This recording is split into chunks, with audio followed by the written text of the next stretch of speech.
You're an official. People don't know this about Taylor, or not enough people know this, that you are an ordained hockey official. But you know what? Rules are rules. Yep. And it doesn't matter the sport. So when Vernon Adams took off Adam Big Hill's helmet the other day and clubbed him with it, yeah, I was aghast.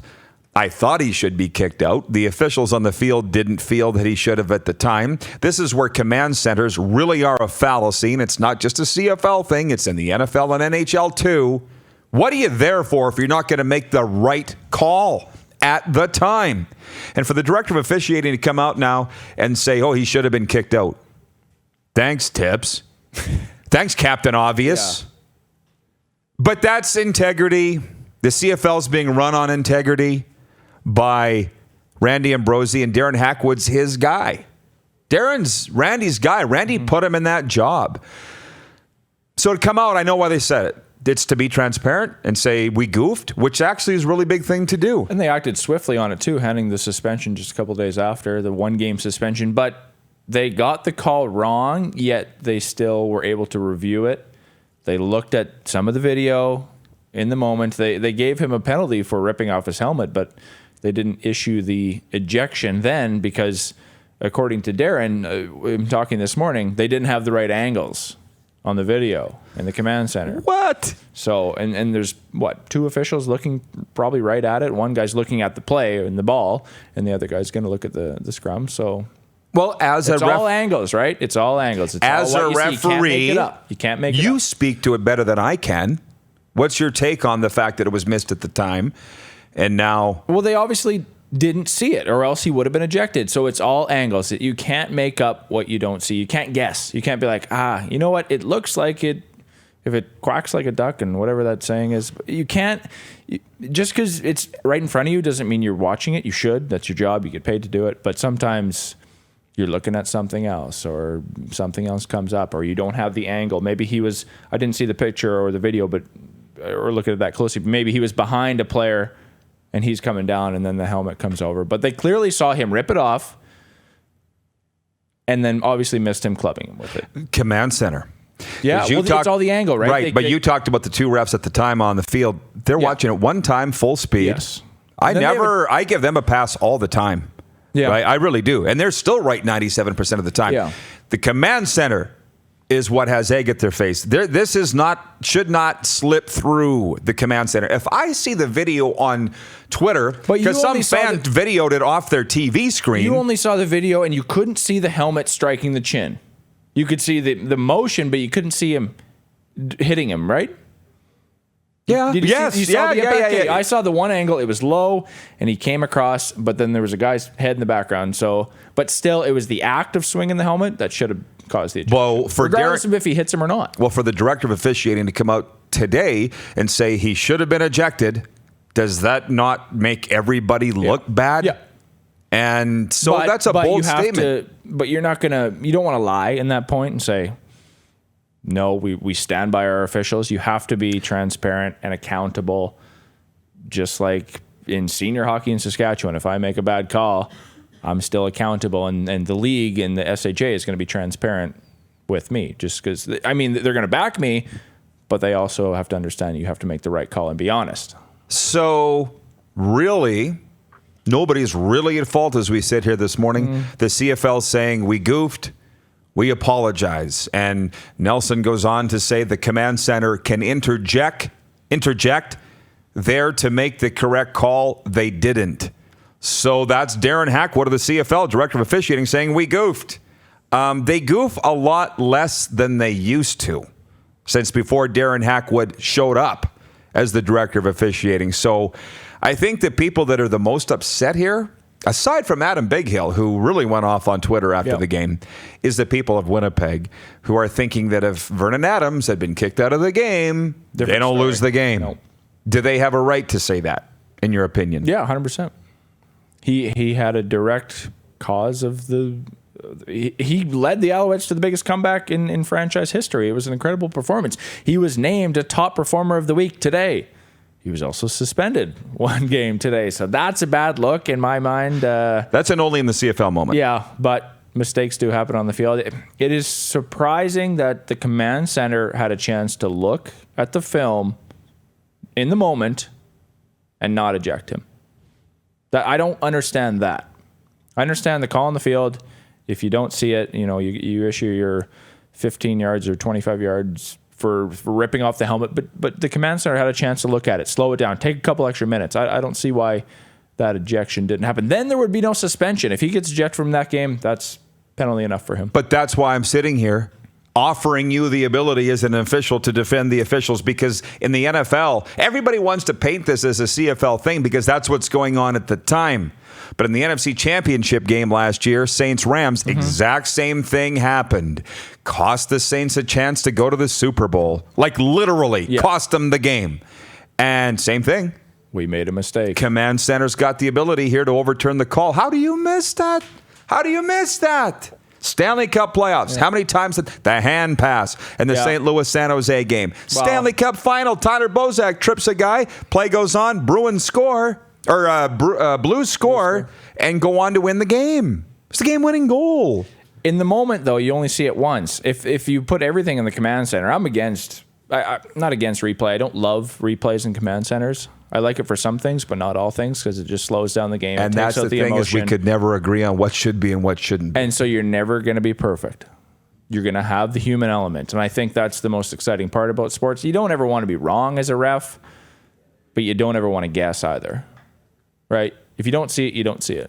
You're not going to be like, it looks like he did this. That's the guys on the field, Taylor. Yes. But the command center is my point. And that's a whole other thing. It's all angles, though, right? You have to look at the replays, and you can slow it down second by second. And I don't see how I'm agreeing with you in that I don't see how they get those calls wrong. If they get 15 angles or 3 angles or how many ever cameras they have out there, I don't see how they get them wrong. Enjoying the audience participation today. Sean writing in, and he says that's a sad excuse for Winnipeg fans for the loss. If you need a player suspended to win, then you don't deserve to win. No, no. Well, no. No, I'm with Sean. I mean, Winnipeg, you lost the game. Don't look at anybody other than the mirror. Period. Don't blame the CFL. Don't blame Vernon Adams. Don't blame anybody. Winnipeg let them off the hook. End of story. Winnipeg is the best team in the CFL, folks. I believe that, Taylor, and you can jump in if you want. When they're on their game, they just keep taking their eye off the ball all the time. They spend so much time jumping around and flexing, and Chris Streveler, way back in July, throwing the ball into the crowd after touchdowns and celebrating in a 3-touchdown lead. Act like you've been there before, even though you haven't, Winnipeg. You haven't been there before. Not since 1990 anyways, and that's the part that ticks me off. I believe they're the best team in the CFL. Do you? No, Calgary is still the best team until they're beaten. They play as the best team. I don't think they're the most talented team. There is a difference. That's way different. But they don't shoot themselves in the foot and make mistakes and blow 24-point leads. They don't. Winnipeg still does. Okay, no. What I mean is they're the most talented. Winnipeg is the most talented team in the CFL. That's what I mean. But talent doesn't win games. It's all about systems, playing as a team. Even if just because you have the best player, the Oilers have the best player. They're not the best team. They're the most talented. They only have the one. Well, that's the problem. And Leon Draisaitl and Mike Smith in goal. Yes. No. Talent doesn't win you games. No, but we're arguing the same thing. Winnipeg has been, I'm not letting them off the hook. They're the most talented team. They've been together a long time. Yeah. That receiving group, that offensive line. The defense. They've spent on their they got a great defense. They got a great defense, Not on man. Saturday. They do. Willie Jefferson, they go out and pay to get Willie. Chandler Fenner, Chris Randall still there, isn't he? Jeff Hecht, Adam Bighill. They are the most talented team in the CFL, more talented than Calgary.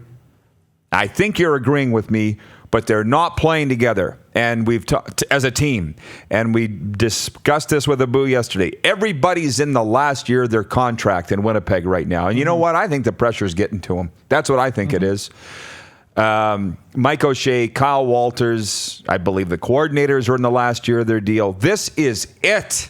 If they're not winning at all, they're gone. And you know what? Nobody in Winnipeg would have a problem if they were gone either. Because what else is it going to take? Yeah. I think if not now, when? They would be a good third-place team. I don't think they're a good first-place team right now because they're expected to win now, and they're expected to maintain that top spot. Calgary has been there before. They've been in first in this stretch run here with the last 6 games. Calgary knows what it takes to close out a regular season and play well into the playoffs. Winnipeg's like, holy crap, we're in first place. Now we have to keep winning. You are pressure 100% and right. Expectations. And Winnipeg could be a team that would make noise if they were third. Go on the road in the West semifinal, win. Go to the West final, win. Make it to the Grey Cup. But now that they're first and they wait around, maybe if they do clinch first and wait around for the West final, they have that bye week in there. Then a team in the semifinal comes in hot. Winnipeg's expected to win the West final. Expectations get to the locker room. That's where I see them starting to crack. And that's where they need to look at a guy like Mike O'Shea. And I don't know what's going on behind closed doors, but I was reading more of his quotes today from after the Montreal meltdown. And sickening's the one that stuck with me. There was another really good one in there. And it's bothering me because Winnipeg should be better. The pressure's getting to them. And you know what? People like us being hard on them, they should be happy about that rather than get pissed off about it. Yeah. Go out and prove everybody wrong, but they're not. They're cracking under pressure. Mike O'Shea wasn't, his post-game clip, the sickening one, he wasn't upset about the loss. And he said, we need to be better. We'll learn from it. And that, I mean, a good coach can say that. Yeah, we'll learn from it. And, this is, sometimes adversity helps you in the long run. And so will this game help them? Okay, they probably won't blow another 24-point lead this season based on that result. Right? What do you remember of the 07 Grey Cup run and season for the Riders? Because you're a historian far more than me. I was there and I can't remember it as well as some other people. It's been a long time ago, but the Riders did suffer some blowouts that year and they did learn along the way. But I just don't see Winnipeg being the scrappy team that's going to fight you for 60 minutes because clearly they're not. We've seen that. I remember they started 6-2 and then it was the Labor Day game. And I think that Labor Day game was the turning point. They knew they were going to win this season. Well, not knew they were going to win, but there was a real belief after that Labor Day game and Kerry Joseph ran in the touchdown that this could be something special. And the Blackout Bowl or whatever you want to call it, the rain delay, I think that was another special moment. The fans stayed. A lot of the fans stayed. The players went in. I was talking to Neil Hughes the other day about this.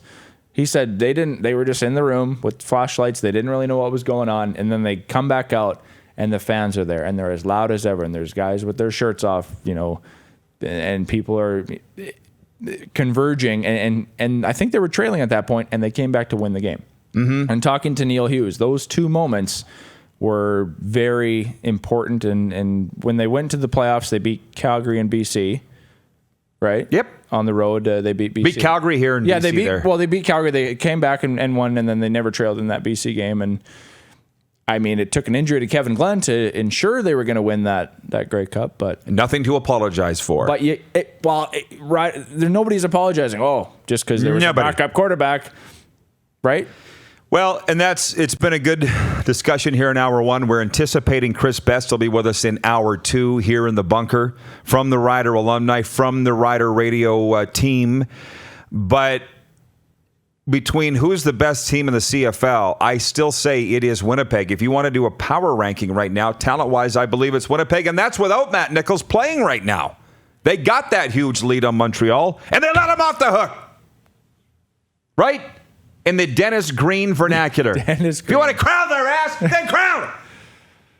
And the Owls are who we thought No, the Bombers are who we thought they were. Yes. As of today, and in honor of show number 80, this is perfect for Donald Narcisse. His quote, hard work beats talent when talent doesn't work hard. And Winnipeg hasn't been able to put the 60 minutes together consistently enough.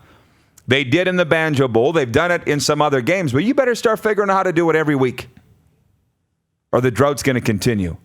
You're watching Rod Pedersen On Demand.